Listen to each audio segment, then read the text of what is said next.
Cool, man. We're in Florida, and it's cold somehow. Yeah, still kind of getting used to it. After being in that amazing Philippines weather for a while, we got back, and it was kind of warm. 70s Yeah. when we were here last couple days, and then a little bit of a cold front came through. So yeah, about 40s. I don't know what that is Celsius.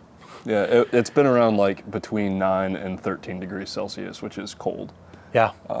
Very cold for him. Typically wouldn't be very cold for me, but the Philippines for 2 months definitely thins your blood a little bit. Yeah, that's true. That's true. And for the States, this time of year, this is actually one of the warmer places to be. We're in St. Augustine, Florida, on the bank of the St. Johns River. It's a pretty huge river that runs through the state, which is pretty close to where we live. So just wanted to sit down with you guys today, do kind of a Philippines recap, if you will. We got a bunch of questions. We asked you for some questions, some we didn't ask for, but we've included them all here. And we want to give a shout out to the folks that came up with some good questions for us that really helped us out. And we're going to go through them now. Yeah. Yeah, you want to start with subscriber questions? Yeah, let's do it. Cool. So the first one we got here is by Aloha State of Mind 3565. And they asked, maybe I missed it, but why did you decide to leave? I think it's a decent question to start with.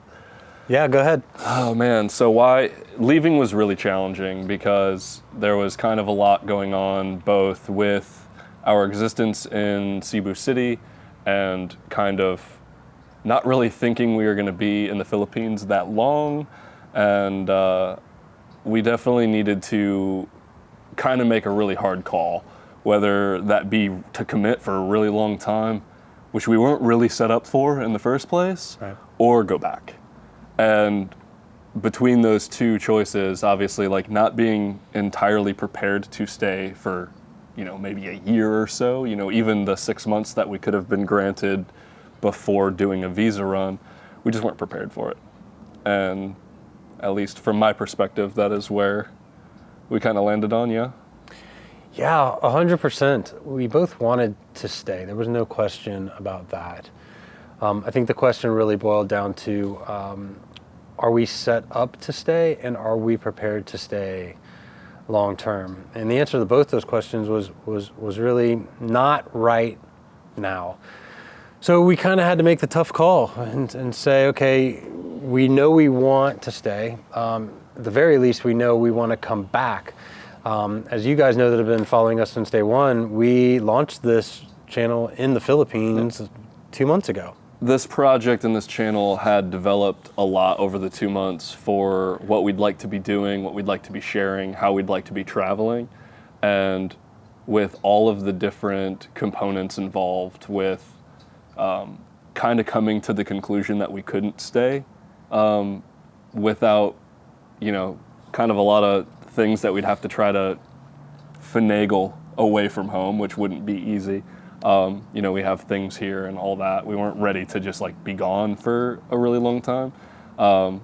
And knowing that we've finally kind of come to the idea that we do want to continue traveling and making content and doing things, we had to kind of regroup all of this, pack up in a way that is a little bit more sustainable and make a better game plan to try and sustain travel in general. And we just couldn't do that with kind of what we gave ourselves to work with when we left for the Philippines. That's correct. And it is literally no bigger commitment as far as relocation goes. I mean, we're 13-hour time difference. Yeah, 13. It was 12 when we went over there, but we practiced daylight savings time here in the States. Yep. So while we were there, it switched over and we had a 13-hour time difference. So there's really no larger relocation we could choose for ourselves than the Philippines. And it just required a lot more than two dudes in a backpack. Yeah. You know what I mean? Yeah. So I think the answer was, well, let's go back, let's regroup, let's kind of put things back into perspective and make a better plan for the next time we go back so we can stay longer. And we kind of covered this next one with a little bit of that, but we got David D7175 asks, are you going to continue vlogging?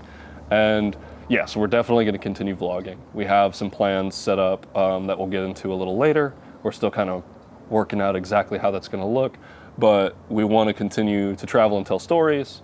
We definitely want to keep like meeting new people and trying to, get better at capturing these experiences that we're having so we can share them with people.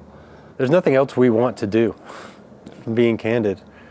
When we started this project and our 2 years of talking, laying the groundwork before we actually started doing this, we just both kind of came to the conclusion that of all the things that we could do, this is what we wanted to do. So for us, there's really no backup plan. There's no other option. It's we continue pushing and we are going to face challenges, but we find solutions and we keep moving forward. David D comes back with another question. David D 7175.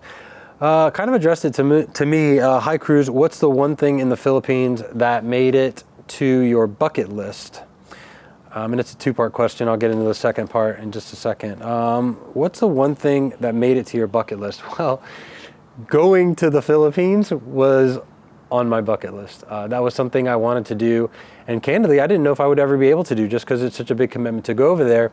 And with my work schedule in my prior life, I didn't take vacation. I just didn't. I'd never taken a 2-week vacation in my life.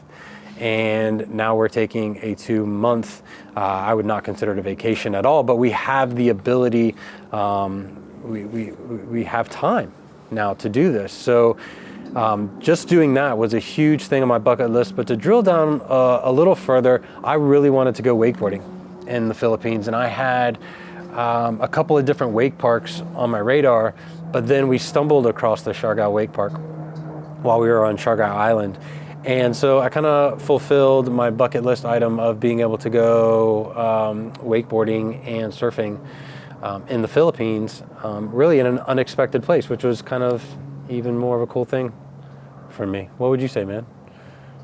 I mean, this was my first major trip ever. So like, I don't know that I even have a very deep bucket list. So it just ended up being probably one of the most spectacular 2 months of my life. I was learning and experiencing new stuff daily that like just set me on fire, man. It was rad. It was an amazing time. So, I mean, just about everything. I was doing new stuff every single day, I think. That's true. That's true. Yeah. Pretty neat. The second part to David D's question is, any plans setting up your business here? Ooh, that's a funny one.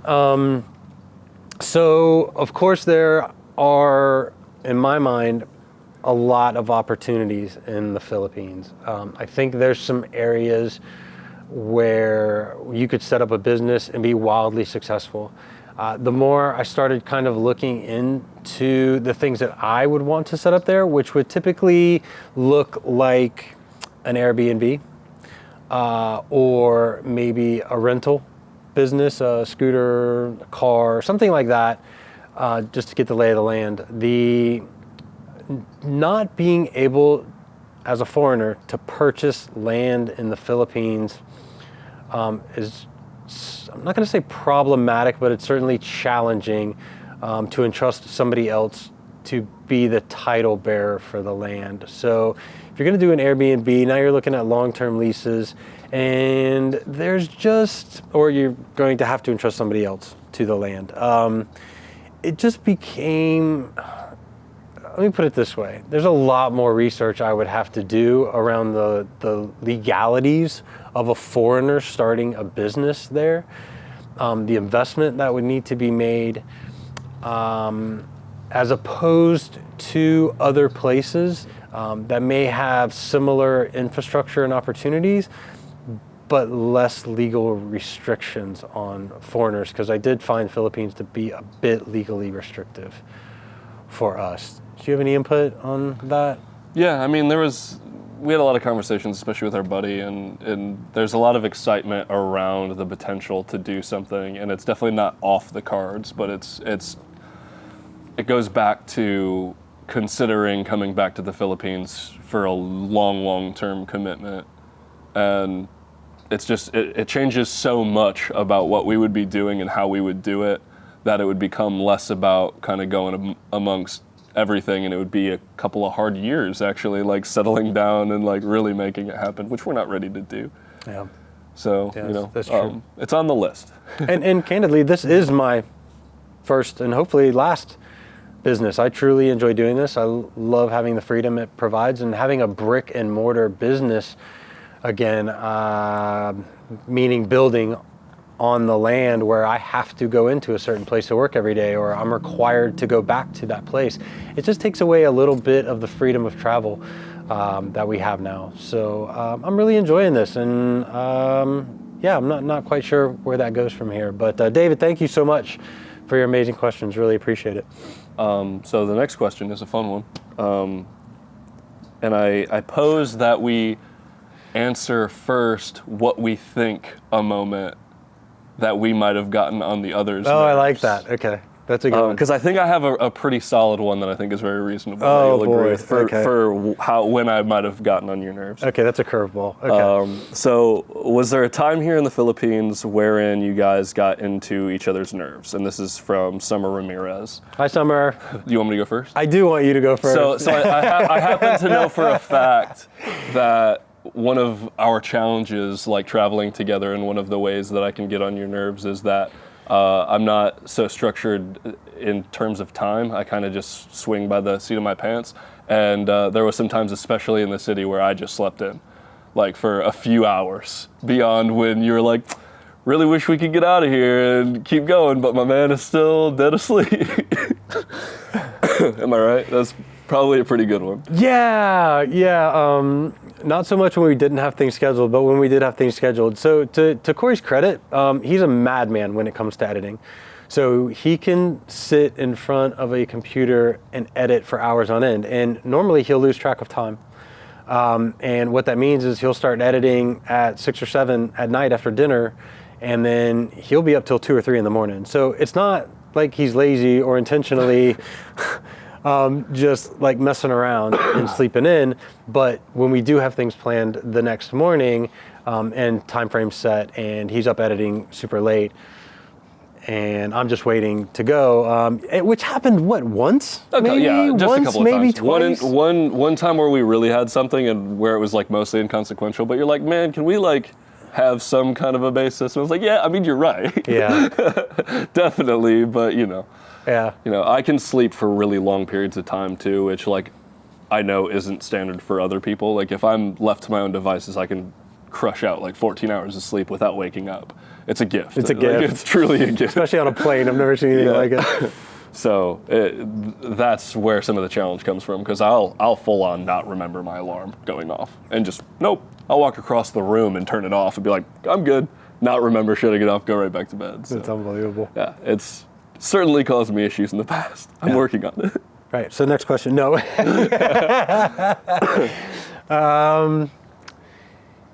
Right, so I'm going to go with that I switch directions probably more than I should, which can be tough, I think, on two people traveling together. So we didn't have a hard and fast plan when we got here. I said, we're going to fly into Manila on a certain date, and then I think we need to check out Makati while we're there because we're probably not going to be back in this area. And then from there, I was kind of looking for places to go, but I had my mind set on Siargao. And then when we were in Siargao, we stayed there for a while, skipped around quite a bit, and then we were kind of ready to do something else. And I said, well, let's go here and let's do this, and let's go to Cebu. And I think I was just always throwing curveballs at Korey on what we were going to do next. And to his credit, he was always super able to just kind of go with the flow and say, okay, wherever we go, I'm going to be able to make great content. There's just so much amazing stuff to do here. But I think sometimes it was challenging because maybe Korey was starting to feel a bit like settled, basically getting comfortable in a place. And then I'd be like, okay, let's go check out the next place. Would I be correct in that assumption? Yeah, I mean, I struggled. The reason I wanted to spin it that way actually is because I didn't have an answer for like you like getting on my nerves. I don't think that really happened. Like I kind of knew what I was getting into. I kind of knew what the time commitment was, and I'm pretty good at managing myself, like in how I kind of handle a situation and when I'm in it. So it wasn't so much that. That was, I think, a challenge. It definitely didn't get on my nerves, but like I knew that was part of the game, and I fully trusted him to figure that out. That he does a lot of that as like our partnership works. The division of labor is all of that logistics stuff falls on him. So sometimes it's you just like not sure what you want to do and like gonna set us up for the right thing, but then sometimes it's like out of necessity we need to make some changes because this isn't working for us, and then you just figure it out. So like, you know, it's easy when I have trust that you're gonna take care of us in that way, and then, you know, you'd have to really push my buttons to get me into a situation where I was like unnerved by it. So I think it went pretty well. And we figured that out about each other at camp. This was nothing new to us. We were constantly put in situations where it would try our patience and whatnot. And at the end of the day, we may have moments where we just needed to go kind of decompress. Yeah. But we would always come back and be like, oh, it's cool. And usually it was just something super silly and inconsequential at the end of the day, or just something in the moment. But all in all, completely answering this honestly, I thought this was going to be way more of a challenge to be tied to someone's hip, anybody, for as long as we were, because we were actually together for months before we started this trip, throughout the process of getting to and at and from camp and your relocation. Yeah, it was only like 18 days of reprieve where we weren't together before I came down to Florida ready to leave. So yeah, I mean, that's intense, but this also would have, never happened. We would have never tried to make it happen if we didn't have the 2 years of camp and the time to like talk through it. Because it was in the making for a long time. That's true. Great way to spend that one, because I was kind of like... yeah, I mean, it would have been a really brief question if I was like, I don't know, it was fun. We did okay.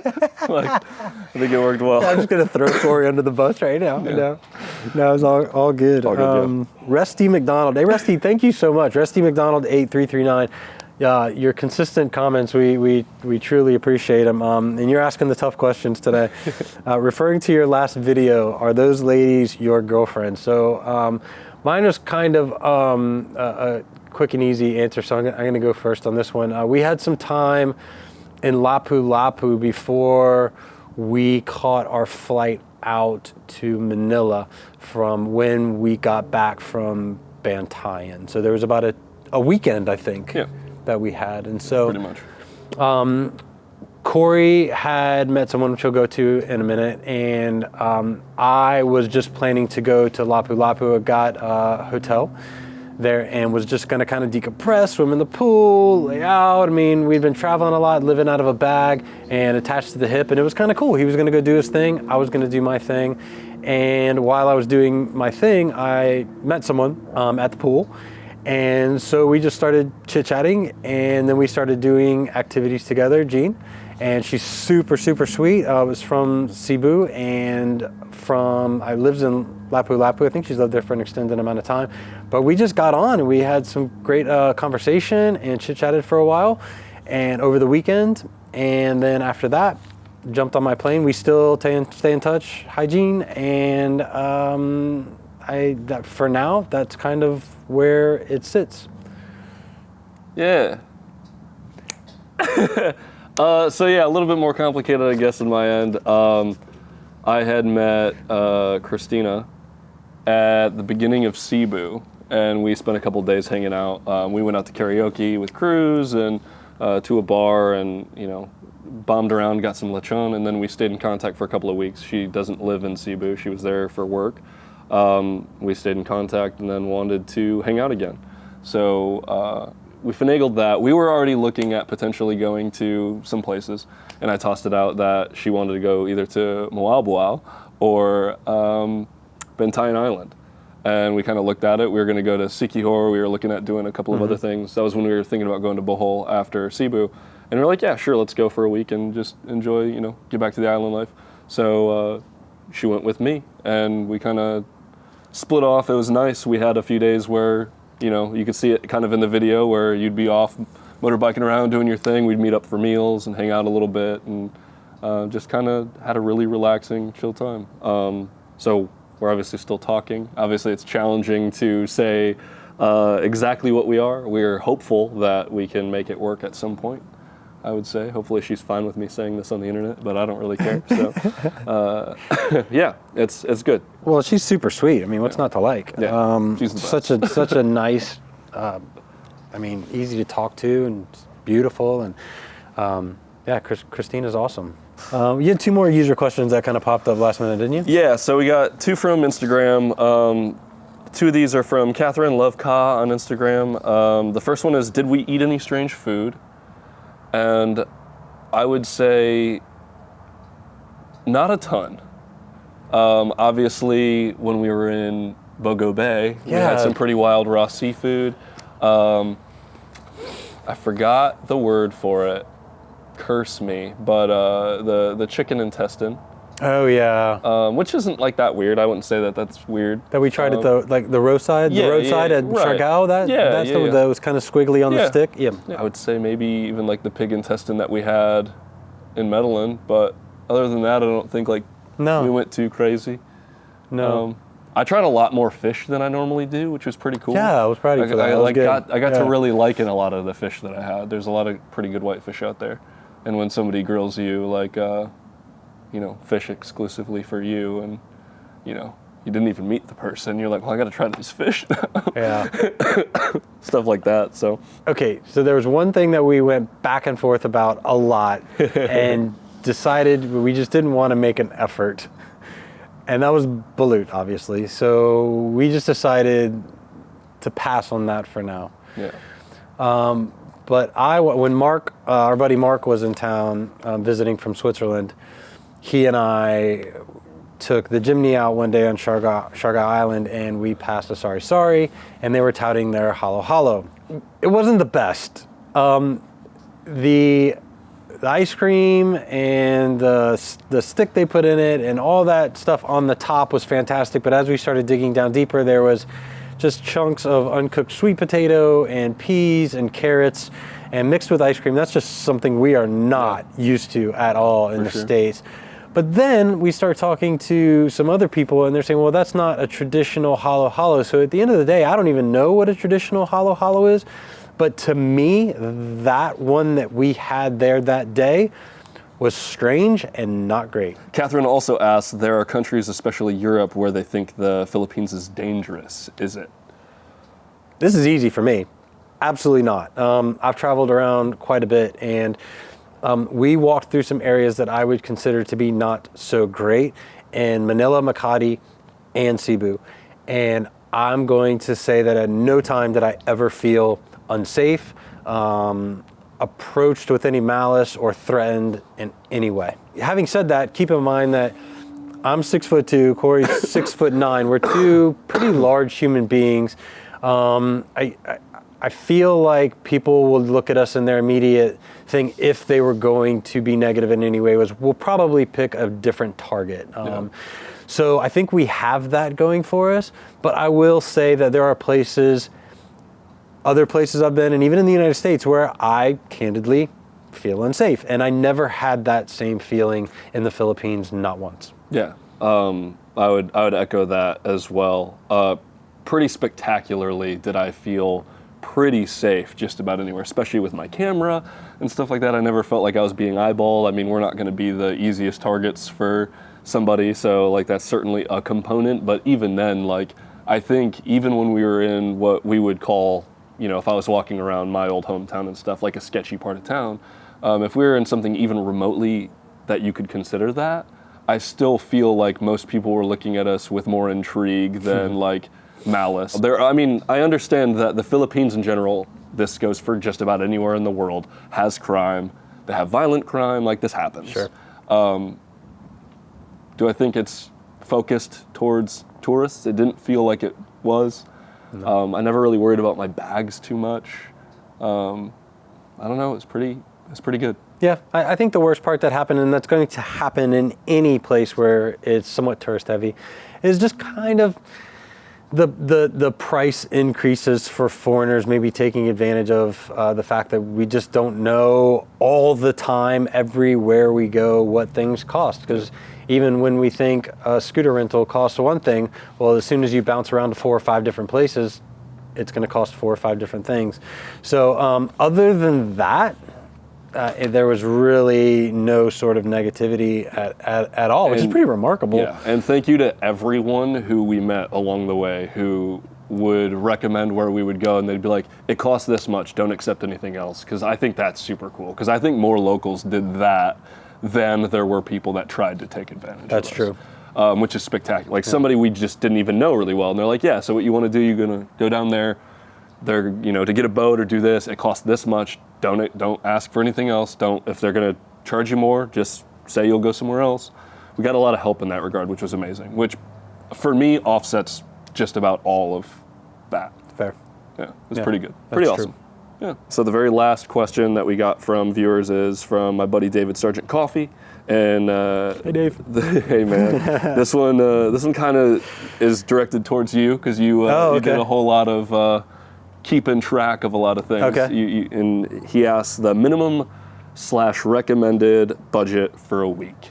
And I think I would start by saying it would be really hard for somebody from the United States to go here for a week. The commitment for the travel time, you're already killing like 2 full days, all probably pretty close to 4 days of travel on, 2 on either end. So I would say like 10 minimum probably if you wanted to do, and you'd probably have to pick either 1 really solid spot or 2 very solid spots and just have it, right? Yeah.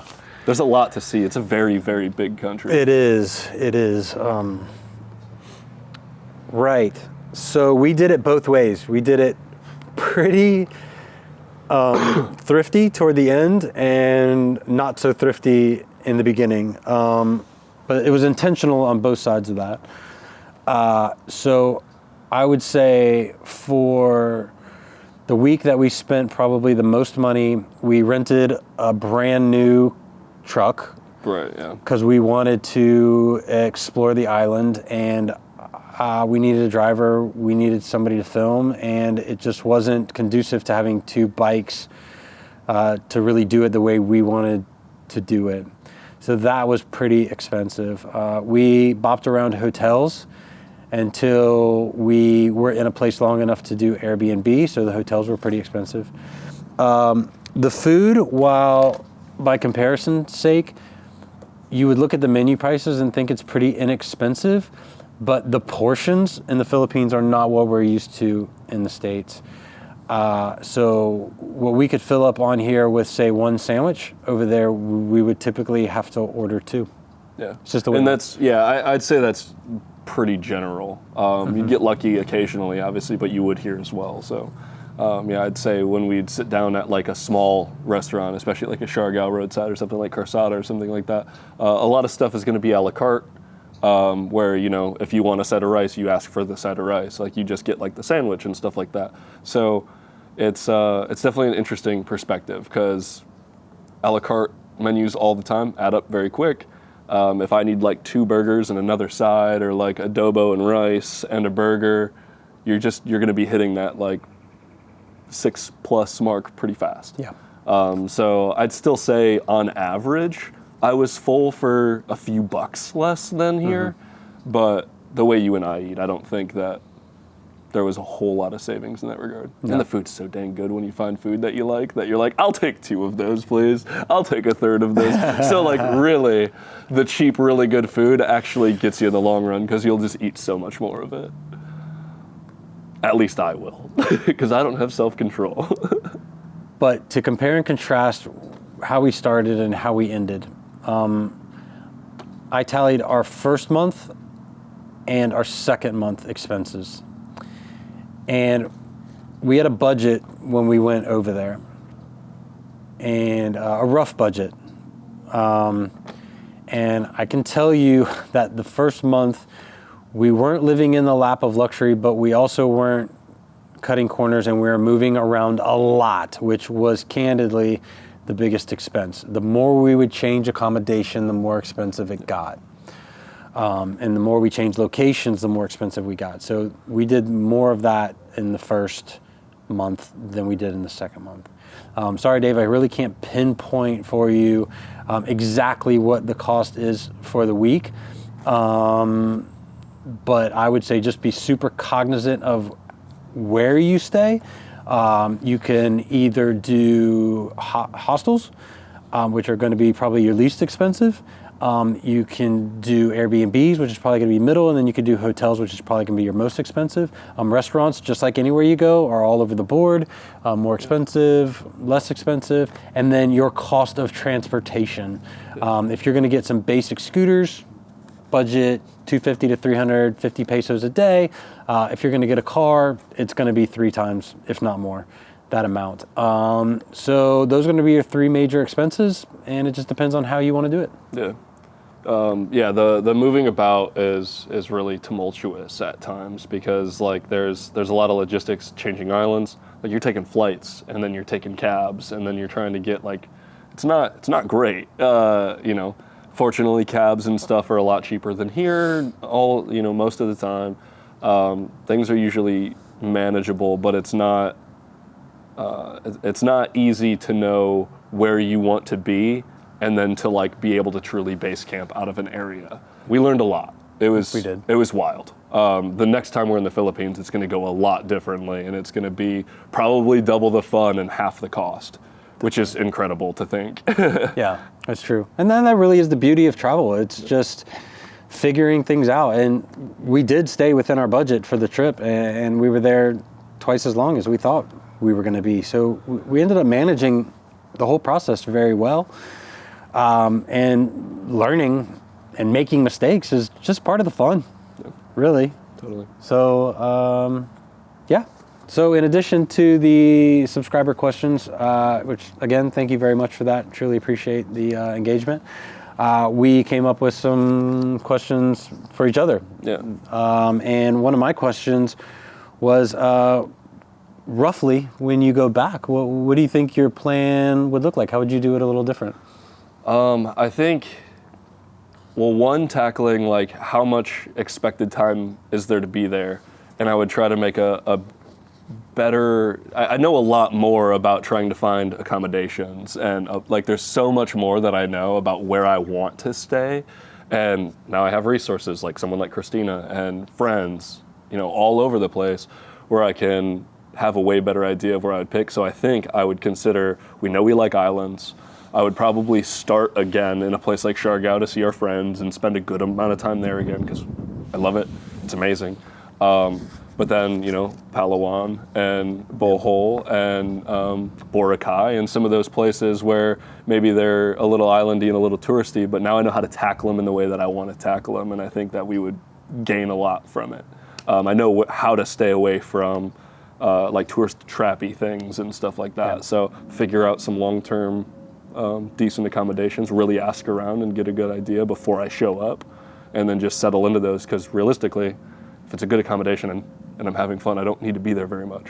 So just something safe and secure, and then bomb, Yeah, that's true. That's true. Yeah, I'm going to echo that a little bit, and I would like to be on an island as well. There was just something where if I was just having a bad day for whatever reason, I was just in my own head, just being able to jump on that scooter and just go. And even if it was just to grab a cup of coffee or to drop the laundry off or just to run around the island or go up the street and have a beer with somebody that I met or go surfing, it was just so much better than just kind of fighting the city traffic. So we did a little both, and I certainly prefer being out on the island, so we'll definitely do that. Long term for me would probably be setting something up for at least 3 months, if not longer. I think that would really just kind of maximize the ROI, if you will, on our ability to stay, have affordable transportation, and really get to jump into the community a little bit more, which I kind of feel I missed the boat on a little bit when I solo travel. I typically stay at hostels, and I'm pretty engaged with the communities that I stay in, and there were times that I think Korey and I just kind of did our own thing. When looking back on it, we probably could have been a little bit better served. I agree with jumping into more community type activities. I don't know if that looks like just staying in hostels, or maybe trying out some work exchange programs, or trying some volunteer programs, or maybe all the above. But that's certainly things that we'll be looking at doing in future trips and visits. Yeah, I'd agree. Yeah, completely. We have so many tools to go back to that place and like do it and be comfortable and enjoy it. So I look forward to it at some point. Yeah, heck yeah. How would we pack differently? I think this is ongoing for me. I'm still kind of figuring it out, because with a lot of the kit that I have, I have to trade blows with, what inspires me to make, the things that I like to make, and like just, I had a backpack and a sling bag. It's not worth taking like small stuff because it's convenient if you hate using it, if you're a creative, like if you're trying to get around and you really, really like shooting. If you like vlogging and you just need vlog stuff, that's a little different, but I definitely need the things that I enjoy. And I think I would have just taken less of the little things and just packed what I knew I wanted. Yeah. No, so we 2 months with a backpack and a sling bag, and I think we both did remarkably well. He had more of a challenge than I did just because he had all the camera gear and equipment. I had some clothes, a laptop, and some of the carryover essentials that he needed to do what his job was. But all in all, we really didn't need much more than that. I had been to other countries, Nicaragua, Costa Rica, where I had a rolly bag or a big 70-liter bag that I had to actually check in. And I think the beauty for us was we didn't want to check in any bags. Yeah, totally. Which I would try to do again, or some version of that. Yeah, I suppose. Like if we were going long term, I think like a shared check-in bag with like stuff that we think we're gonna need. Like, cause I got big feet. Like I need multiple pairs of shoes for multiple months. Like I can't find shoes in the Philippines. We went over that a little bit in some of our stories on Instagram, but. Some things that I know I can't really get. Like I can't get pants there. Yep. I can't get shoes there. So like I think a bag where we do have some of those things and we just kind of chuck it. We're happy to just like throw it in a lockbox, but we have some essentials. Yeah. But otherwise, I think we'd probably do it pretty similarly. Pretty similar. Small bags that we can just bomb around in flights. Just worry about one thing that like if we lost it, it would suck, but it wouldn't really be that big of a deal. Like it would all be replaceable things. It wouldn't be anything, mission critical, I'd say. Yeah, I mean, we when we left, we donated a couple of things. I donated a pair of shoes and a pair of jeans that I had for forever. I mean, they served me when they needed to, and at the time I didn't have any room to bring it back. Kind of did a little exchange on some things, and it was fine. It all worked out fine. And if I have to do that again, fortunately, Korey and I aren't out here buying Gucci and Prada stuff. We're way more into just kind of thrifty stuff, and most of the stuff we've owned for forever. So taking things, packing light, and getting rid of things that don't serve us are very easy decisions for us to make. For sure. Yeah, and I got a 200 peso pair of flip-flops that are made out of tires that I'm in love with. So I hope I have those for way 10 more years. than you should be. Yeah, way more. They're so good. I hope I have them for 10 years. It'll be the best 200 pesos I ever spent in my life. That's awesome. I love that. They are really nice, to his credit. Thanks again, Christina. So I think what specific things we would do that we learned that we would do differently, I think we covered a lot of that. So I think I just want to jump right into like what your most challenging moment was, both personally and professionally. Most challenging moment. To me, we stayed in the city a little too long. That was my decision, 100%.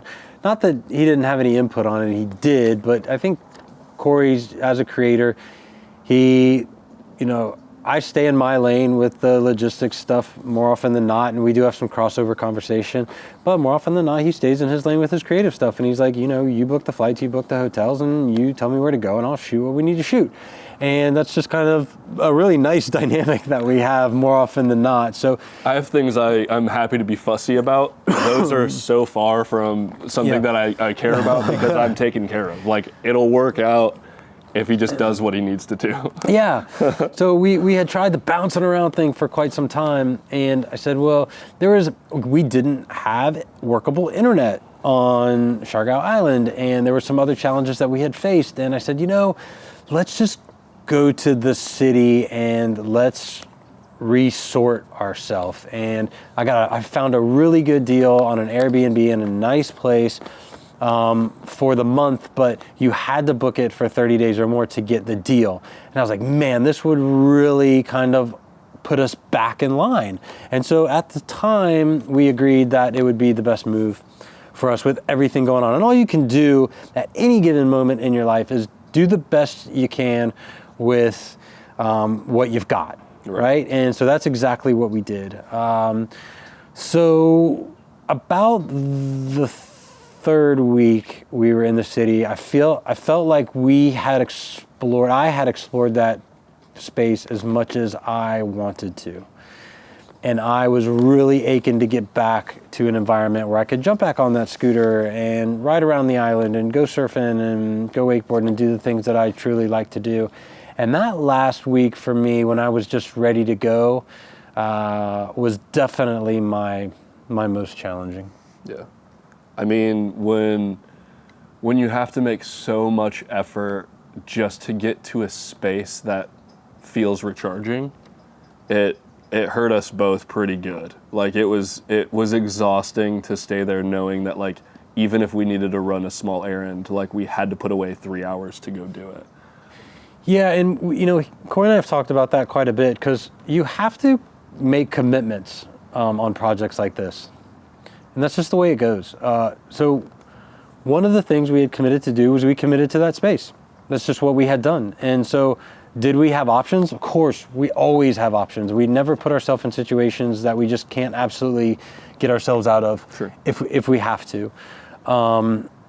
But we had committed to that space. And while I think we were both ready to leave, I think the fact that we stuck it out really kind of embedded it in me, and it made it something that I won't forget. And had we just bailed on it and left, I don't think I would have gotten the same lesson. I agree with that too, yeah. Yeah, I don't think I thought about that yet, but it was kind of like a necessary evil in this journey to like truly experience like, oh no, it's not getting better, and it's not because the city sucks, and it's not because of all these things. It's that it truly isn't a space that we are recharging and happy to be in. It's totally fine as a passerby. Like I can spend a week in a city. I can, we joke all the time, we can do almost anything for a week. But like, if that's your everyday and like to go do something fun, he was driving the car. That's, okay, we're gonna go somewhere fun and remote. That's at least 4 hours. Yeah. And that's sometimes one way. Yeah. That's like, we gotta go and leave. Like when we went up north or when we went south, and it's like, yeah, that's too much. I would take any hour-long motorcycle ride, even in the rain. Oh yeah, over, like that. We did do that. Yeah, that drive back to GL in the rain. Yeah, I would do that probably 10 more times than like have to do daily 8 hours and stuff. Yeah. Because it's just no way to see. Like there was spaces that like it would have been cool to explore, but we didn't have accommodations in the area.